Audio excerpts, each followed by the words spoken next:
Hey folks, I hope you're doing well tonight. Tonight's topic is going to be, would you love them all the same?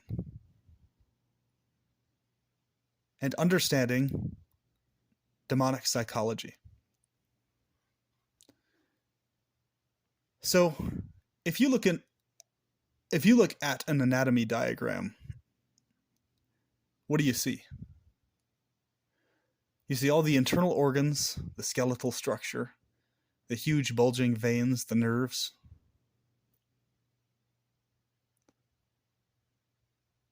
Just peeling back that layer of skin and fleshy fat and meat. That's what you see. So think about this very deeply, folks, because I want to do a thought and visual exercise with you to help explain to people who may be listening why I talk about this principle of the sacred delusion so often. So think about the most attractive female you've ever met or encountered. Visually, in form, features, etc. Or if you are attracted to men, think about the most attractive man you've ever encountered. Visually, physically, etc. Now visualize that same individual as if their skin is not there, as if it's just their internal organs that you see walking around and interacting with you. Their bulging eyeballs always wide open, no blinking, staring right at you. Their tongues and teeth clicking, always visible to you. Would you still feel the same degree of sexual arousal towards them? Or would you be repulsed?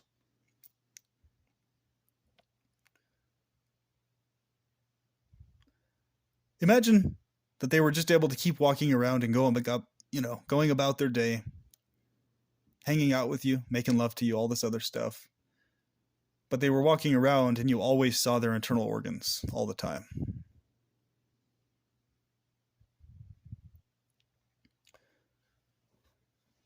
Now, you'll understand if you have the psychology of a demon or goddess or god by how you respond to this and understand this principle, how you view this principle. So when I say demon or demoness, I no longer distinguish this term from goddess or god anymore. What I'm referring to is an entity that is feeding on a vaster scale than a human being. I'm referring to an entity that's seeing things on a deeper level and from a much vaster scope than a human being. When I say demon or demoness. Now, if you would still remain as sexually attracted to them as you are already, with that visual in mind, if you saw their anatomy all the time, at every moment, and your attraction would not shift or change towards them, if you were always seeing that, then you have the psychology of an entity who is above the human level in scope, awareness, and feelings of affection and attraction. Because you're attracted to everything about that physical manifestation of the person. You're not only attracted to the external display, the delusion that covers over and hides their internal organs from your vision.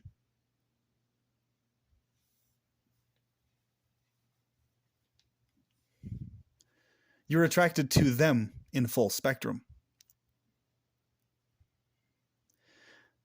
That will define your consciousness as a demonic consciousness of either a benevolent, pleasure-based type or a sadistic demonic type, in the case of necrophiliacs and psychos.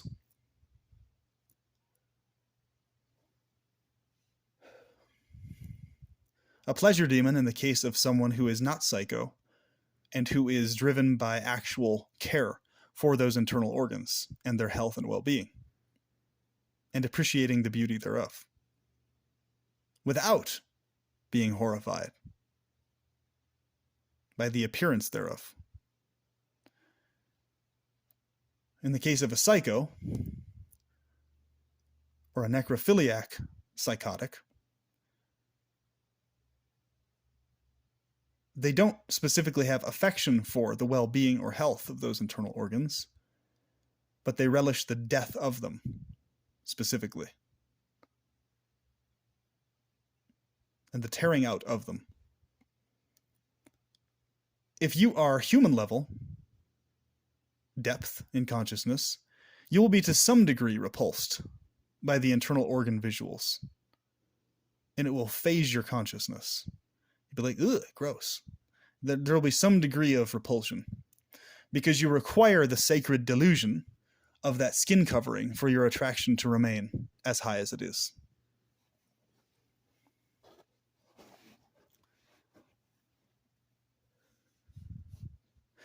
Demonic entities find arousal and attraction to things human beings are incapable of being aroused and attracted to. This is what separates out demonic entities from human beings.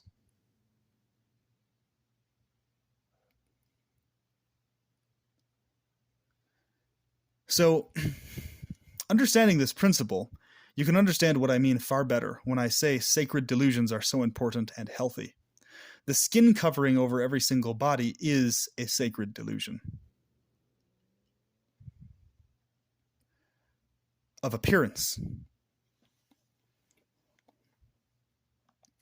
It hides and makes your consciousness oblivious to what many consider a horrifying appearance underneath, to what many would consider something that looks demonic underneath the skin in appearance. Things change very quickly when you see everything, folks, and you see it all the time, as if you have X-ray vision.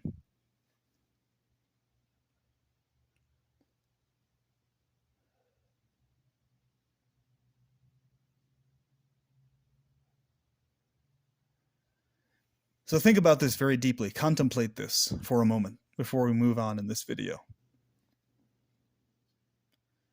Do you now understand what I mean ever more clearly regarding sacred delusions? Artwork, hentai, pornography, images that are idealized and made as attractive as possible and as beautiful as possible are such sacred delusions. They're designed to as effectively and as maximally cover and hide and make you oblivious to all of the internal organs that are behind that figure and inside of it, and to make you oblivious to the horror that is driving reality itself. You're attracted to sacred delusions. That is what you idealize. That's what you prefer.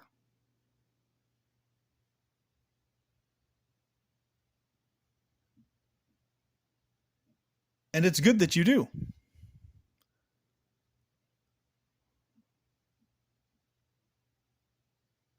Good is pleasurable oblivion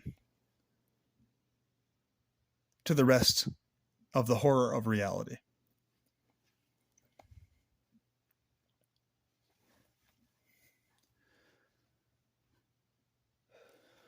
Oh, how the insight and the grasp of reality would change in people's minds if they saw within their minds all the time the internal anatomy of others' figures. If they saw this as they were interacting and talking with everyone. If they saw that glob of meat that the woman is eating, crunching with her teeth, swallowing down her throat, if they saw it being gradually devoured and burned up within her stomach acid, visually, as they were sitting there at the table eating with her, oh, how things would change in terms of awareness of reality as it is. Seeing it develop and turn into poop, turn into a big brown fat turd, gradually pushing its way out the rear end. visually the whole time as it's happening real time. Oh, how the awareness of reality would change.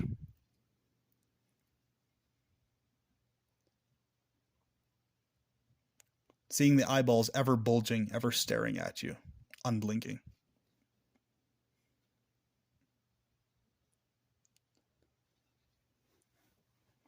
I would venture to say most people, most of the time, would be repulsed by this visual in front of their face all the time, or in their brain awareness all the time.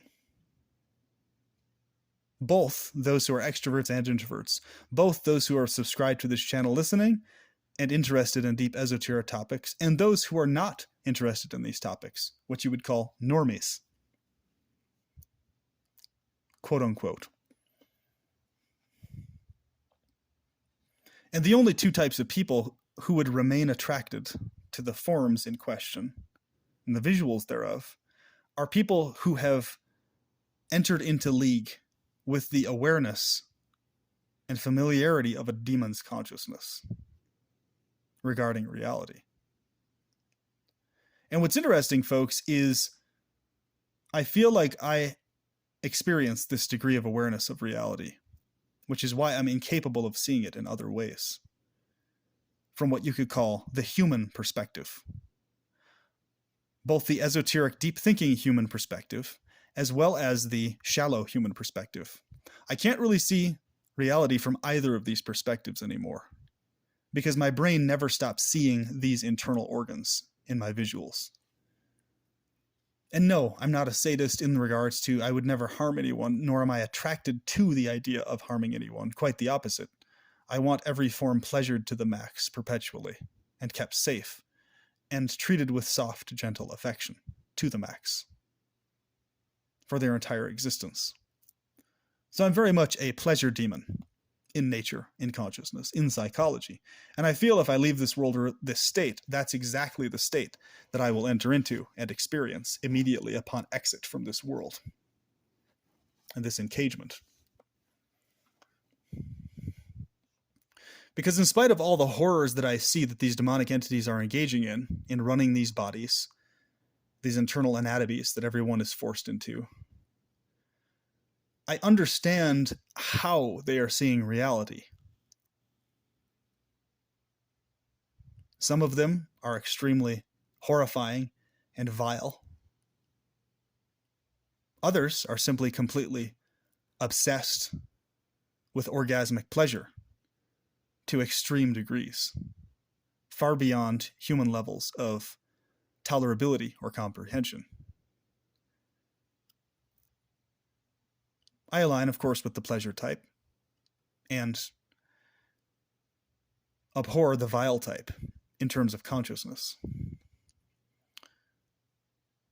But what's interesting about this is that when you see this, you cannot unsee this, folks.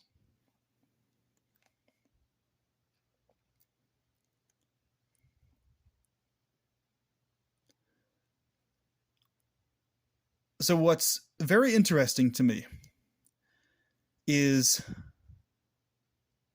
this literal skin layer delusion that most humans are in most of the time, that they're not even able to bypass the skin layer delusion, let alone the internal organ delusion, let alone any other layer beyond the skin depth layer of things.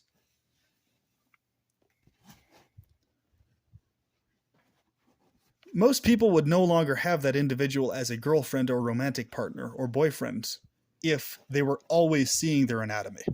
Most people would not. If they had the option between seeing that or the external visuals of skin via an alternative romantic partner. Do you feel me? These are topics and things almost no one ever in the entire world thinks about or talks about or discusses. They're things they avoid like the plague, even thinking about.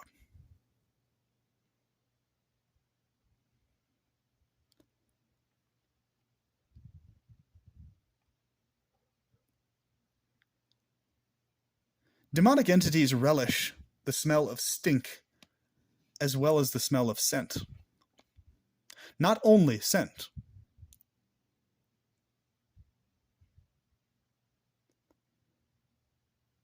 Apotheosis, attainment of a state of consciousness that is bizarrely beyond the human scope of awareness, involves these various psychological traits.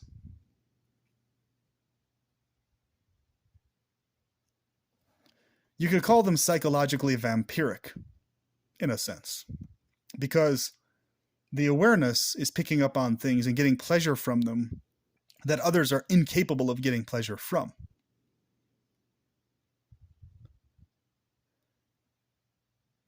You're gaining pleasure from dark places within your consciousness that others cannot gain pleasure from. As a person who has a demonic level of awareness of reality. And historically, the term demon referred to an extremely highly expert individual. So someone who is hyper intelligent, hyper skilled, hyper thoughtful, hyper dexterous, hyper precise, exacting, etc. So there's a sacred delusion that is covering the entirety of the human race, both those who are classifying themselves as awakened and those who are absorbed in shallowness of every variety, who need layers upon layers of delusions in order to function in the world. It permeates the entire human species, folks.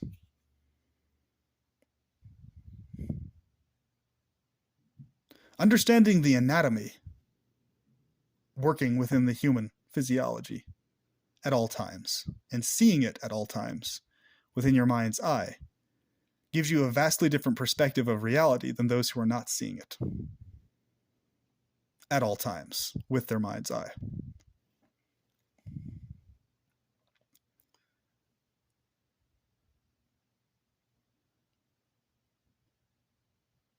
The demon, the human with demonic levels of consciousness, is someone who knows too much about the nature of reality. Someone who sees too much regarding the nature of reality. Someone who is aware of too much regarding what is actually occurring. So they either absorb themselves into a far darker, far more sadistic state of consciousness, or into a far darker, far more oblivious state of consciousness, or a combination of both.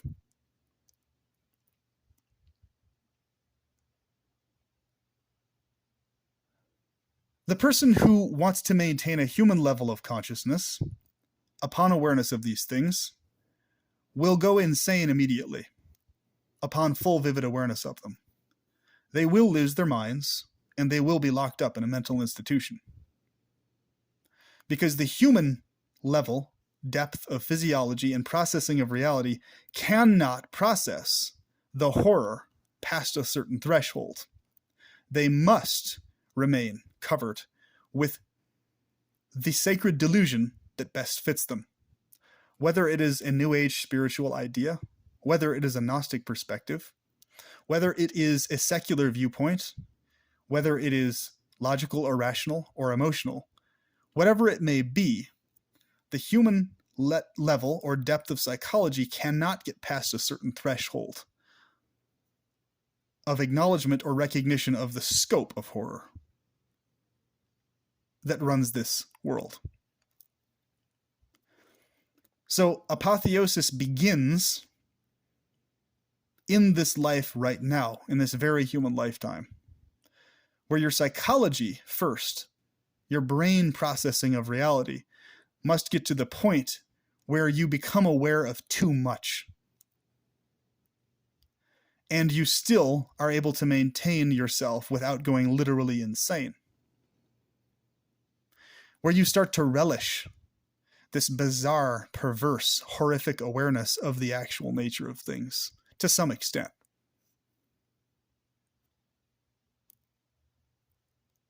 And where you're put in a position of being able to experience variations of pleasure beyond the human level of consciousness.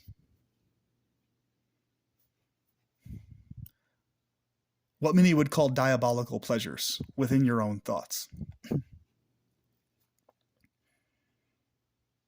All the while remaining an upstanding, clean, caring, empathic, kind citizen and friend and romantic partner to those around you.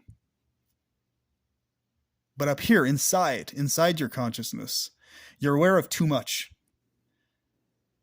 And once you get past that awareness of too much threshold regarding the horrors here, your apotheosis has begun. You're on your way to being able to purposefully make yourself into a demonic entity beyond the human level. In this life or another. This life via technologically, or another via consciousness, remanifestation of a new form, etc.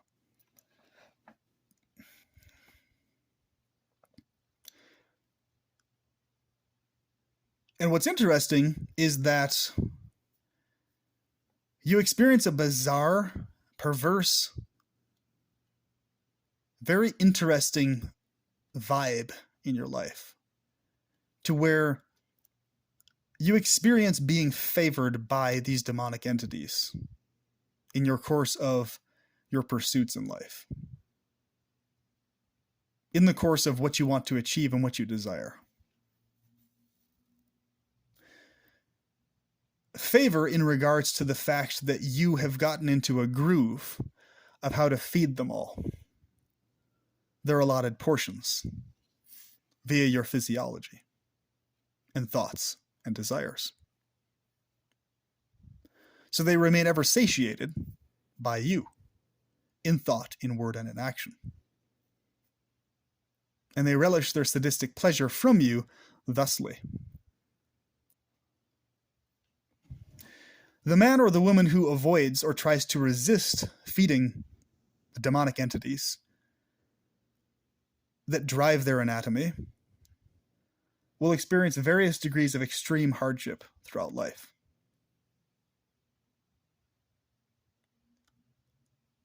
Various degrees of their goals being squashed or interfered with, various degrees of health problems, of internal organ problems, physiological agitation, difficulties with health, etc.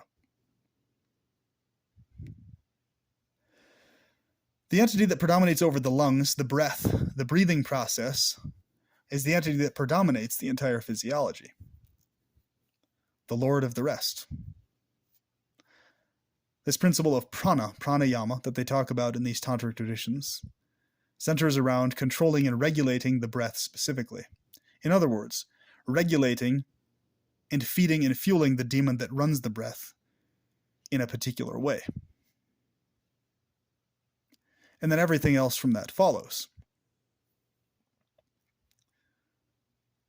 And then, of course, if you go down the list and go down the line, each subsequently more powerful entity is the one that has a more powerful predominant effect on your entire physiology, whereas the lesser powerful entities, which tend to be the more pleasure-inducing ones, are the ones who have less power, but they induce more pleasure throughout your physiology. So if you take the tiers down in terms of necessities and needs that the body needs, first, the entity that predominates over breath is the one that needs to be fed and fueled the most. And second to that, secondarily, you have a series of other entities. The entity that predominates over liquids, the requirement of needing to have liquid fuel spread throughout your system. The entity that predominates over the heart and the venous system, the nervous system, the veins and arteries, needing the liquid substance, the blood of life granted to it.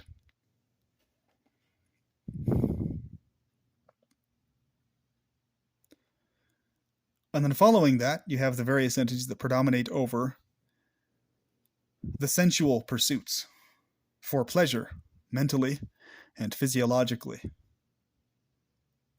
The physiological drive for physical sex pleasure, predominates within that domain. So you can see what I'm talking about now very clearly. And we can deny that we're being forced to serve these entities all we want, but we serve them nonetheless. We can be in the sacred delusion that we're not serving them, and that, oh, we're just breathing, we're just eating. No big deal. It's just things happening. La-di-da-di-da. But the person in gnosis, he or she who knows, becomes aware of these things in vivid detail, evermore, as they progress in their awareness.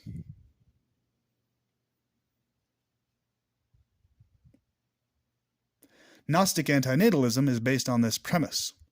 You do not want to bring more forms here for these demonic entities to feed off of, yet, at the same time, you must feed and serve them to their satiation and to their fill, lest you face torment from them. And you'll notice that a moment you try to resist feeding them or fueling them, immediately you will run into problems in your life. So people can shout and yell and rant and rave all they want against these beings, against needing to fuel them every day of their life. But just try holding your breath for more than 2 minutes and watch what happens. In fact, don't try holding your breath for that long. If you feel the need to breathe, please do so. Do not suffocate yourself. But you understand the principle I'm referring to. There's no escaping fueling these entities or feeding them. It's how your physiology runs. They're the ones running your physiology. Thus why you were forced here against your will, not due to your will.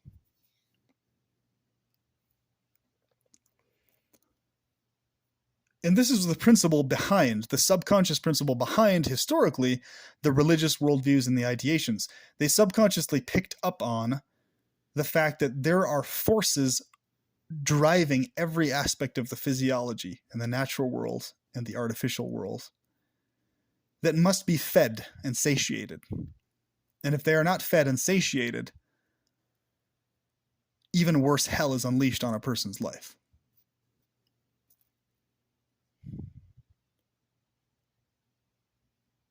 It's as simple as eating food, having good quality sex, having good quality relationships,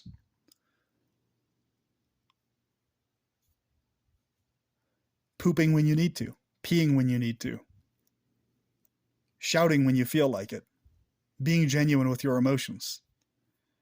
All of these things are required to give these demonic entities satiation, and so that they are fed their fill, and continuing to breathe until you die.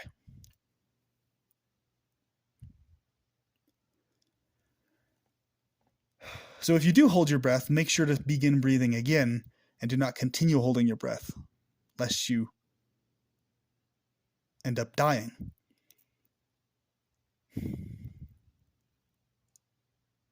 Because denying these entities their fill will lead them to want to take revenge on you for having done so, intentionally or consciously, after you leave this state.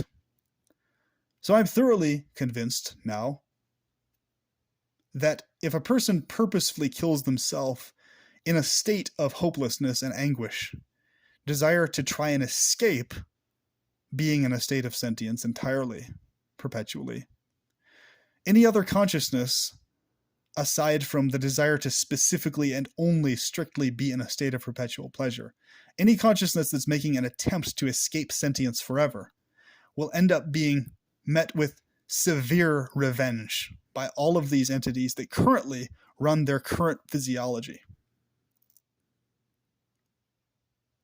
This is why suicide in hopelessness specifically is a terrible idea. If suicide ever occurs, it should only ever take place with a consciousness of optimism for a better state outside of this one, and a consciousness of resistance and opposition to every form of torture and agony.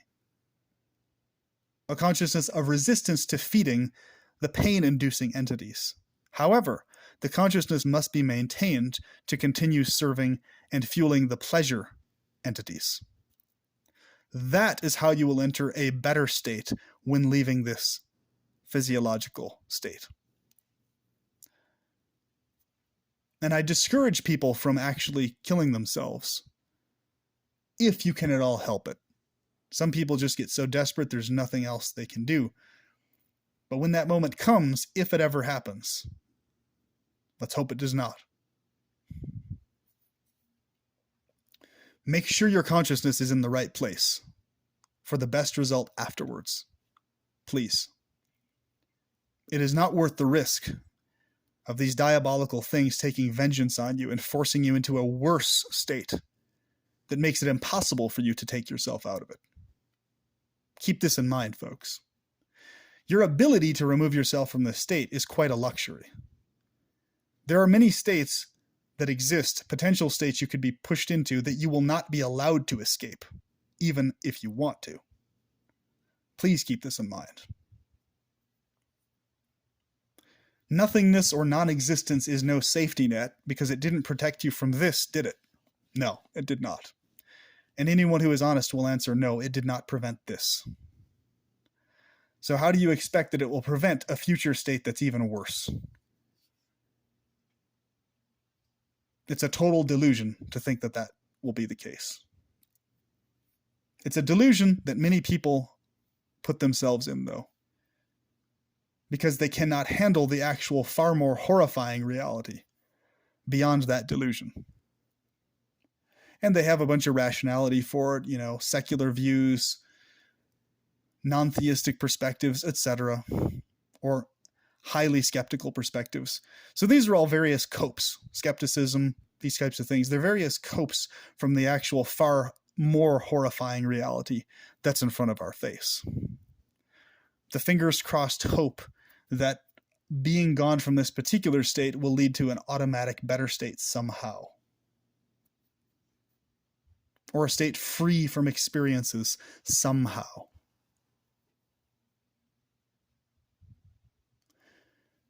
If there was any safety net or peaceful realm or freedom from sentient state, it doesn't do anything to stop you from being forced into sentience again. And that's quite obvious because here we are now. So with that, take up the reins of feeding the demonic entities that run your physiology in this world, feeding them their fill, but not more than that, and honing in on the pleasure entities among them, the ones who predominate over your romantic and sexual functions, as well as your dopamine and serotonin functions in your physiology. Hone in on those particular ones amongst the cabal of them. And by doing so, you'll actually live a very good quality life in this world and also in the hereafter. You just have to choose who you align with and how. And I'm saying this from firsthand experience, having learned what's really going on now over all these years. So with that, I hope you feel newly inspired and enlivened, and I hope you've started your path of apotheosis, demonhood, goddesshood, or godhood, beyond and past the human grade of consciousness, into a demonic grade of consciousness, a far more vivid awareness of reality, where you're aware of too much all at once, all at the same time. And where you're so attuned to the point you're able to bypass the sacred delusions that are the containment bubble for the human depth of consciousness. And thus you will create a new depth of containment bubble of your own desired reality, your own desired world. And you'll get in the groove of feeding off of pleasure that you experience and the pleasure of others effectively. Thus entering into league with the pleasure demonesses that predominate the dopamine and serotonin functions of our physiology. With that, I hope you have a wonderful night and dream of extremely sexy succubi that you'll now understand far more about than ever before. And with that, I will talk to you soon.